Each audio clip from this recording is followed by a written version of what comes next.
नमस्कार। PSC part second mathematics के paper first abstract algebra हम पढ़ रहे थे। उसमें अभी तक पिछली क्लासेस में हमने पढ़ा था इक्विवेलेंस रिलेशन, इक्विवेलेंस क्लासेस हमने डिफाइन की, पार्टीशन ऑफ अ सेट हमने डिफाइन किया। इसके बाद relation induced by a partition में डिफाइन किया कि कोई रिलेशन है किसी पार्टीशन से इंड्यूस्ड है, इसका क्या मतलब है। तो दोनों जो हमने कॉन्सेप्ट डिफाइन किया पहले कि कोई भी एक रिलेशन, हमने एक एग्जांपल लिया था, वहाँ पे एक इक्विवेलेंस रिलेशन हमने एक रिलेशन डिफाइन किया, उसको इक्विवेलेंस रिलेशन हमने प्रूव किया। वो ये था यहाँ पे, जैसे ये एक रिलेशन हमने डिफाइन किया, इसको इक्विवेलेंस रिलेशन हमने प्रूव किया।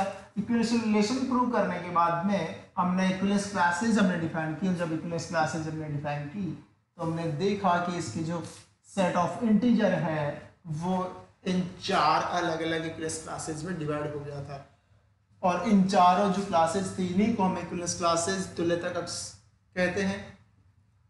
और इनमें कुछ खास बात थी यहाँ पे, जो इनको हम प्रॉपर्टीज हम कह सकते हैं। हमने प्रॉपर्टीज भी पढ़ी कि इनकी कौन कौन सी प्रॉपर्टीज हैं।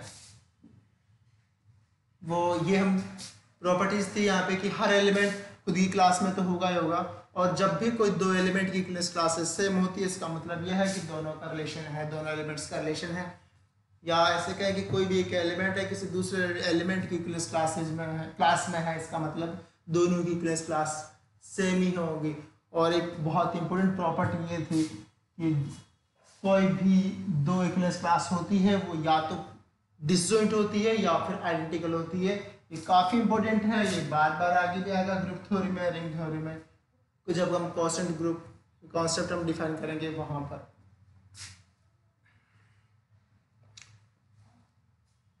इसके बाद में हमने पढ़ा था कि पार्टीशन ऑफ अ सेट क्या होता है, और पार्टीशन ऑफ अ सेट के बाद में हमने पढ़ा था कि पार्टीशन, तो अभी आपने देखा यहाँ पे दोनों चीजों को आप एक बार फिर से समझने की कोशिश करिए। एक यहाँ पर हमने जो कहा था कि जो z है सेट ऑफ इंटीजर, इसमें हमने एक रिलेशन डिफाइन किया, ठीक है। और तो उस रिलेशन ने इस सेट ऑफ इंटीजर का पार्टीशन कर दिया है। ये जो हमने ये क्लासेज हमने लिखी है यहाँ पे, ये उस रिलेशन के थ्रू आई है।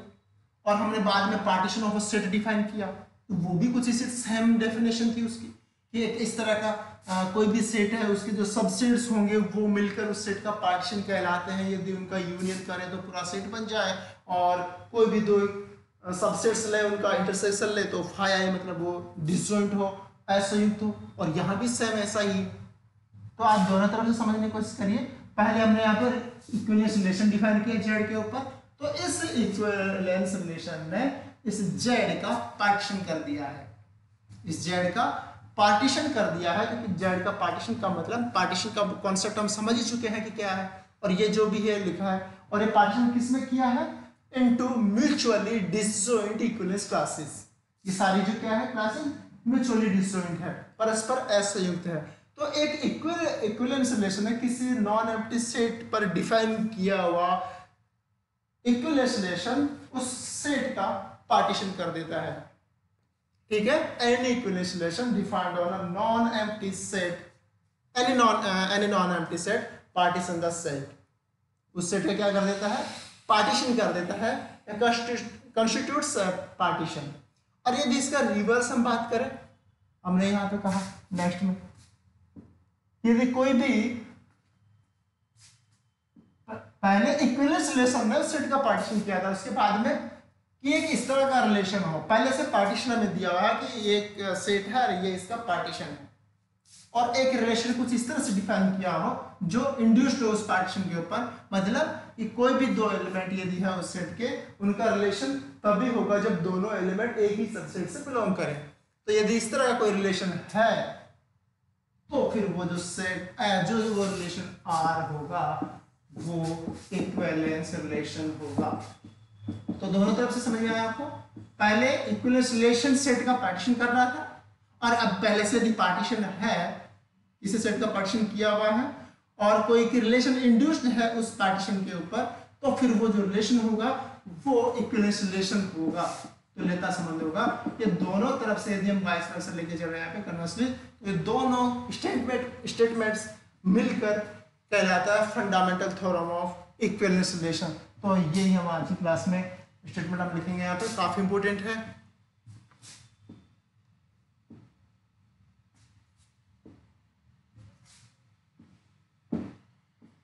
फंडामेंटल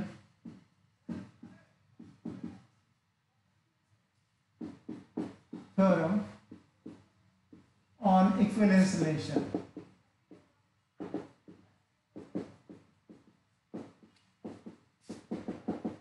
इसको हम शॉर्ट में FTER भी कहते हैं। तो ये क्या हो जाएगा,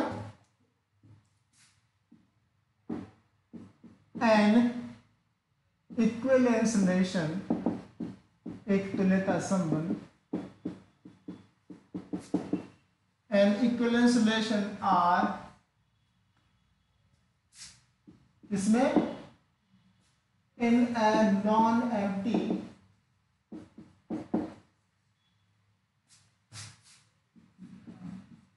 सेट एस हम यहां पे ले रहे हैं, डिटरमाइंस पार्टीशन या कंस्टिट्यूट्स अ पार्टीशन आप लिख सकते हैं, डिटरमाइंस पार्टीशन ऑफ एस। का मतलब वो जो इक्विवेलेंस रिलेशन है वो क्या कर देता है, उस सेट का पार्टीशन कर देता है। हमने एग्जांपल से भी देखा था, ठीक है। Determines partition of S and conversely, and conversely इसको हम इस तरह से देखिए, एस का यदि पार्टीशन है तो इसको इस तरह से लिख सकते हैं कि conversely partition of S defines an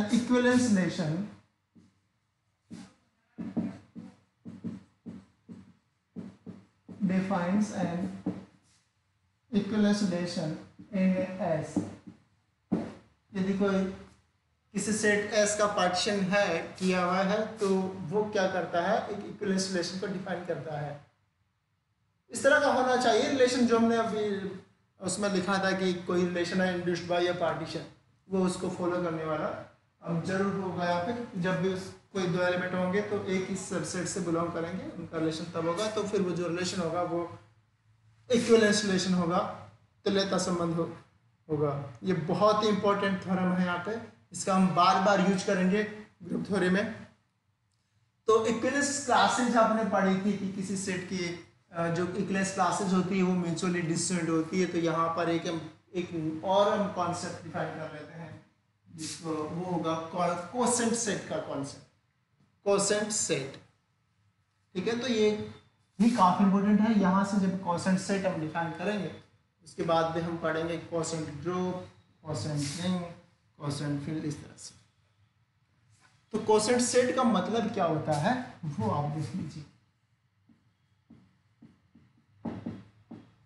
quotient set अभी देखा आपने, मैं उसी एग्जांपल की बात कर लेता हूं जहां पर आपने सेट ऑफ इंटीजर पर एक रिलेशन आर इस तरह से डिफाइन किया था, इसके ऊपर 4 डिवाइड्स x माइनस वाई, और यहाँ पर जो अलग अलग क्लासेज बनी थी वो बनी थी 0 की क्लास, और उनका यूनियन भी आपने कर दिया था तो पूरा जेड ही बन गया था इस तरह से। तो 4 अलग अलग क्लासेज बनी थी यहाँ पर, और ये सारे डिस्टिंक्ट भी थी। तो कोई भी सेट यदि है, कोई भी इक्विवेलेंस रिलेशन है किसी सेट के ऊपर, तो वो कन्फर्म उसका पार्टीशन करेगा। किसमें करेगा पार्टीशन, किसमें करेगा, वो जो सबसेट्स होंगे वही क्या होती है उसकी इक्विवेलेंस क्लासेस बनती है। तो ये जो क्लासेस यहाँ बनी इस वाले एग्जांपल में, ये जो है, तो यदि इन इक्विवेलेंस क्लासेस का एक सेट बना लिया जाए, जैसे ये 0 की क्लास, 1 की क्लास और 2 की क्लास, और फिर 4 ही बनी थी अलग अलग, इनका यदि एक सेट बना लिया जाए ये, तो ये जो सेट है इसको ही हम कहते हैं, क्या कहेंगे, कोसेंट सेट। तो कोसेंट सेट का मतलब है सेट ऑफ इक्विवेलेंस क्लासेस। और हम इसको इस तरह से लिखेंगे। पहले हम क्या करेंगे, उस सेट का नाम लिख देते हैं, जैसे जेड है, और ऑब्लिक करके उस रिलेशन का नाम लिख देते हैं इस तरह से आर, या फिर आप अपॉन में भी आप लिख सकते हैं, जैसा भी अलग नोटेशन है, जेड अपॉन आर, ठीक है। या फिर यहाँ इस केस में हम अलग लिख देंगे नोटेशन, या आप बार लगा के लिख दीजिए इस तरह से। यहाँ पर ये जो इक्विवेलेंस क्लासेज है इसको आप इस तरह भी लिखते हैं, जैसे जीरो है, जीरो के ऊपर बार लगा दें, इसका मतलब ये equivalence class of zero, equivalence class of one, equivalence class of two, equivalence class of three, इस तरह से ये चार बनी है आपको इस तरह से। ये भी आप लिख सकते हैं, यहाँ पर जेड अपॉन आर आप लिख दीजिए, ठीक है ना। तो ये कहलाते हैं आप कोसेंट सेट, हम इसको कहेंगे। यही हो जाएगा। तो कोसेंट सेट की डेफिनेशन क्या हो जाएगी, यदि किसी सेट पे एक आर एक इक्विवेलेंस रिलेशन डिफाइन किया हुआ है, let R be an equivalence relation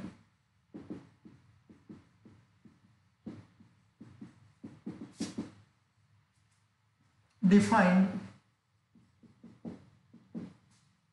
on S, ये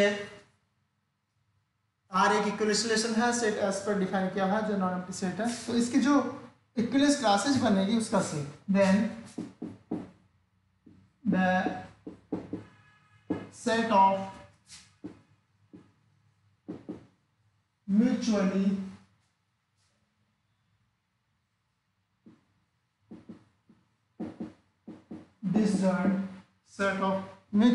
disjoint equivalence classes, set of mutually disjoint equivalence classes किसमें होगी, उसी सेट की होगी, ठीक है। Set of mutually disjoint equivalence classes in which,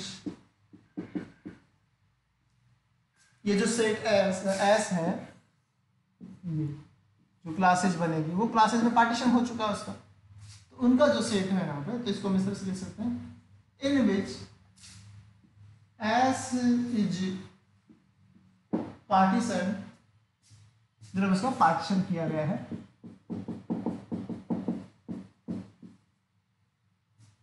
relatively to the equivalence relation R. Partition किस तरह से किया गया है, इस इक्विवेलेंस रिलेशन आर के अंदर में, relatively to the equivalence relation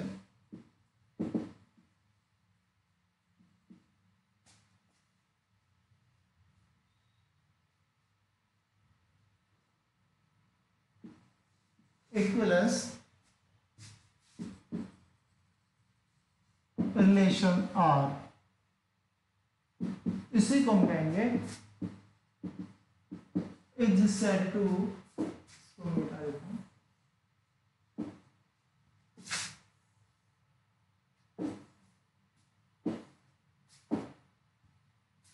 is said to the quotient set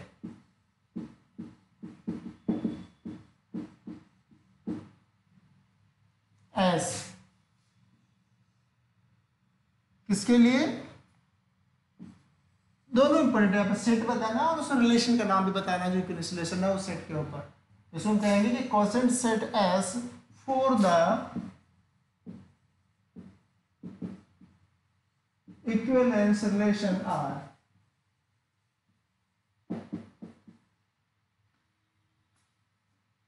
और हम इसको इस तरह से लिखेंगे, एंड इज डिनोटेड एज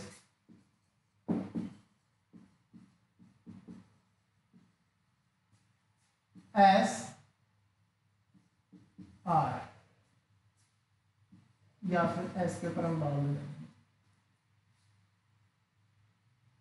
तो अभी जो लास्ट एग्जाम्पल जो था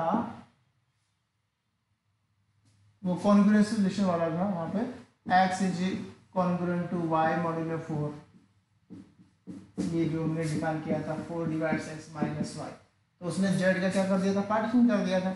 वहां पे z और जब जिस रिलेशन को r कहें तो वहां पे ये इक्वलेंस क्लासेस का जो सेट बन गया था, 0 की क्लास, 1 की क्लास, 2, 3, तो ये क्या कहलाएगा, कोसेंट सेट कहलाएगा। आप इसको सिर्फ लिख देते हैं 0, 1, 2, 3, तो सेट ऑफ इक्वलेंस क्लासेस कहलाता है कोसेंट सेट।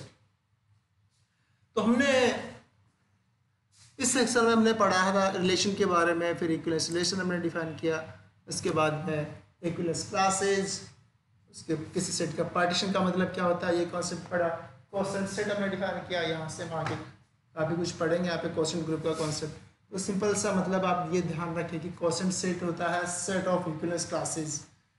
हम अब आज नेक्स्ट क्लास में हम पढ़ेंगे, हम एक फंक्शन हम डिफाइन करेंगे। ये भी आपने रिलेशन से पढ़ते चले आ रहे हैं कि 2 raise to the power n square, या कोई दो एक ही सेट के ऊपर यदि किसी सेट में n एलिमेंट है तो 2 raise to the power n square relations होते हैं। उसमें से कितने कौन कौन से टाइप के होते हैं रिलेशंस वो हमने पढ़े। यहाँ पर हम देखेंगे कि किसी जब भी कोई एक सेट A है, सेट A से B में कोई रिलेशन है तो उसमें कौन कौन से फंक्शन होंगे। हम यहाँ पे जो फंक्शन है वो भी हम देखेंगे कि एक स्पेशल टाइप ऑफ रिलेशन ही होता है, रिलेशन ही फंक्शन होता है कुछ स्पेशल प्रॉपर्टीज को फॉलो करने वाले। तो वो कौन सी प्रॉपर्टीज होंगी, कौन कौन सी कंडीशंस होंगी रिलेशन में कि ताकि हम उनको फंक्शन कह पाएंगे। तो हम फंक्शन डिफाइन करेंगे, फंक्शन के बाद में हम बाइनरी ऑपरेशन पे आएंगे डायरेक्ट, और उसकी कुछ प्रॉपर्टीज पढ़ेंगे ताकि हम ग्रुप थ्योरी हम स्टार्ट कर पाए। तो नेक्स्ट क्लास में हम फंक्शन और बाइनरी ऑपरेशन डिस्कस करने वाले हैं। Thank you.